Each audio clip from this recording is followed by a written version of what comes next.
Chairman and witnesses for being here with us today. I'd like to thank you for taking your time to come here and discuss this extremely important matter that we're facing. Today, we're here to examine the big picture challenge of the renewable fuel standard and its impact on our country and the American people. 10 years ago, supporters of the RFS promised to put our country on a path to being cleaner, greener, and more energy independent in a time of heavy dependence on foreign oil and high gas prices. Back then, gasoline consumption was on the rise. America relied on foreign oil, and renewable fuels were just starting to become an option for consumers. Fast forward to today, where the demand for gasoline is decreasing. Our country is now considering exporting crude oil, and we know that ethanol and biofuels are not as clean as we once thought. In the committee's hearing on the RFS this summer, we heard testimony from Dr. Jason Hill from the University of Minnesota, who debunked the misnomer that corn ethanol is cleaner than regular gasoline. Dr. Hill acknowledged that while ethanol fuels generally burn cleaner than gasoline at the tailpipe, if you look at the life cycle emissions of ethanol, you can see that the process of growing and fermenting grain and distilling, distributing, and combusting out ethanol releases far more of the 5 particulate pollutants that contribute to increased particulate matter 2.5 and ozone levels than gasoline. In short, corn-based ethanol is simply not cleaner than gasoline. Dr. DeCicco, who joins us here today, has conducted careful analysis of more than 100 related studies, concluding that serious flaws exist in the government-sponsored modeling used to justify the RFS. It comes as no surprise that the Office of Inspector General for the EPA announced this month that they are planning to investigate whether the EPA complied with the reporting requirements associated with the RFS. The IG will also be examining whether the EPA appropriately updated the life cycle analysis supporting the RFS with findings from studies mandated in the statute on the environmental impacts of biofuels. And we look forward to their findings. It is also clear that the demand today for biofuels is far less than the EPA anticipated it would be. In our last hearing, we heard from Country Mark, a farmer-owned integrated oil company that sells E10, E15, and E85 fuel at its stations. This farmer-owned small business refiner cannot sell E85 to the very farmers who grow the corn used for the ethanol it's blended because there is no demand for this fuel.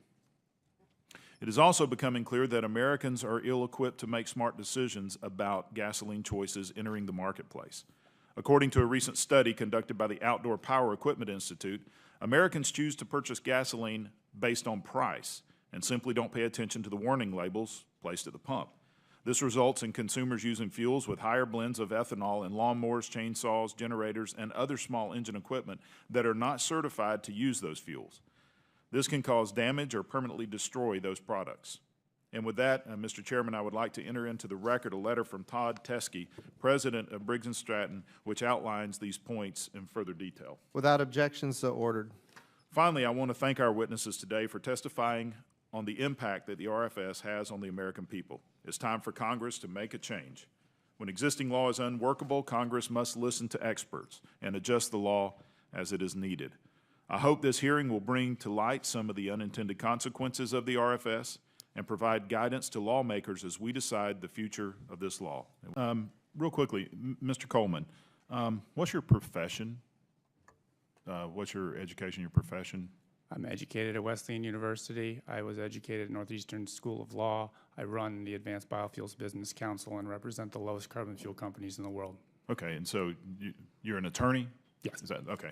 And you work for the Advanced Biofuels Business Council. Okay, the Business Council. Yeah. Okay, thank you. Dr. DeCicco, your profession? You're a mechanical engineer, and who do you work for? I work for the University of Michigan at the Energy Institute. Before I go into questions, is there anything you would like to respond to the claims that Mr. Coleman has said? Sure, thanks for the opportunity. You know, science is never static. It moves, we learn things as time goes on. I hate to admit this, but in the mid-1990s, I was the author of the first academic paper to call for the use of life cycle analysis in regulation as an incentive to produce advanced biofuels, cellulosic fuels in particular. And it was based on the early studies that are the precursors and set the template for all the government models now in use.